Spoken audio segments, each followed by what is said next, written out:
All right, buddy, great job today. What we're gonna be doing is, when we have this, we can use our fingers going in the same direction. And what we wanna do is stop doing the up and down thing and more or less do our finger pressing down and getting a lot of contact. So a staccato note would be beep, beep, beep, beep. Kind of just a quick little thing. A legato, we put our finger on it and hold it in as if we're almost holding something more than just a little quick note. This is like a beep, that's like an eighth note. Beep, beep. This is a quarter note. This is a half note. This is a whole note. So long story short, when we have, I can do half notes on one hand and quarters on the other one.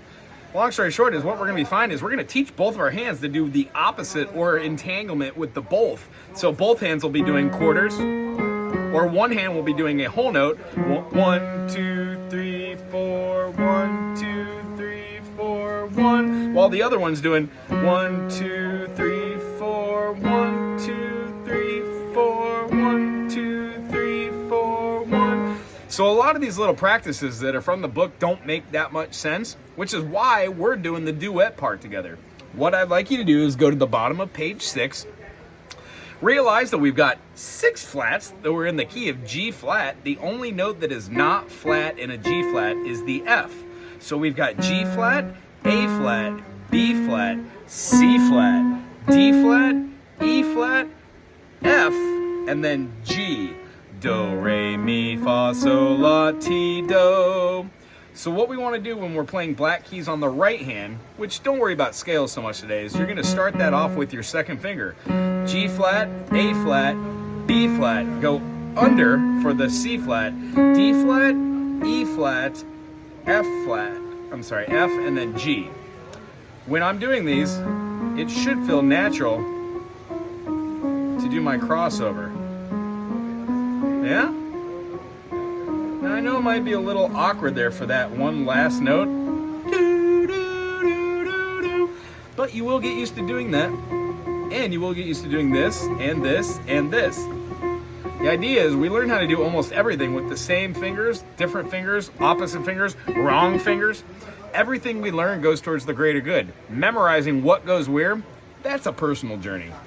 So for our left hand over here, we had a G flat counting at a half note. The way I did that is I turned on my metronome in my head and I had G flat for 2 beats.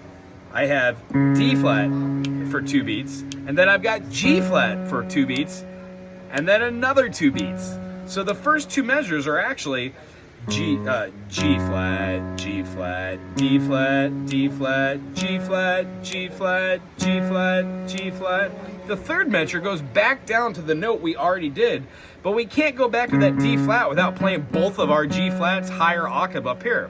The first 3 measures will sound like 1, 2, 1, 2, 1, 2, 1, 2, 1, 2, 1, 2. And then of course the fourth measure goes to a.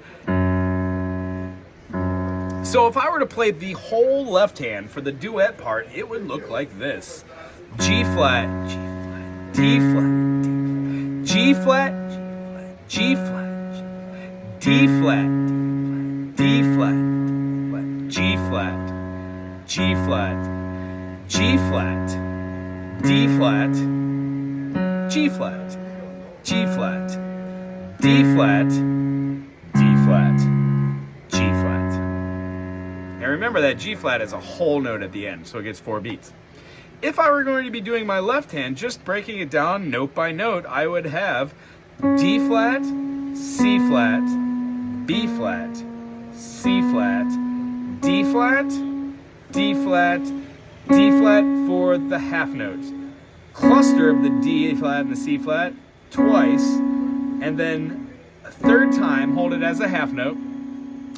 Then I would look at my measure 4, and see how it changed. It's not still my cluster. It's a cluster of 2 notes for a harmony, but it's not part of the chord structure that I just was playing, which would have been like a. So what we do is we look at that note and we realize it's a G flat and a B flat that we play with our 1 and 3. Duh. And then we only do that one time, and the split goes up to a 5th. The only difference is that first time we play a fifth, it's a quarter, and the second time we play that fifth spread, it's a half note. Altogether, for the first 4 measures, would look like this. D flat, C flat, B flat, C flat, D flat, D flat, D flat, D flat, and C flat. Da, da, for a half note. Da, da, da. Following through at measure 5. D flat, C flat, B flat, C flat, D flat, D flat, D flat. Rest. And then this chord structure that we're reading here for that second to last measure, I think it's a 7th, 1, 2, 3, 4, 5, 6, 7th measure, 8 measures in total.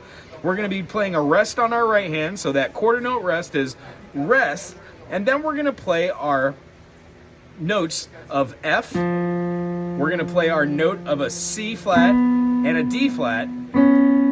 That gives us this chord right here. And then we're going to resolve up to this chord, which you already had the basis for from your measure 4. All together now, it's going to look like this. 1, 2, ready, and go.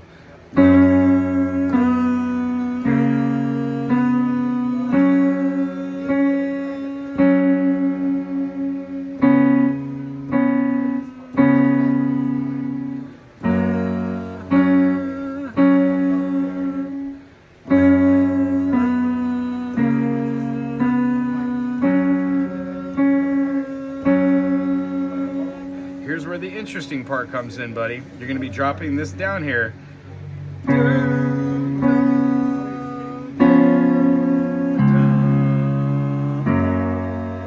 That correlation is when we go to that F diminished here, we're going to be going down to the D flat and then back up to the G flat for the G flat major.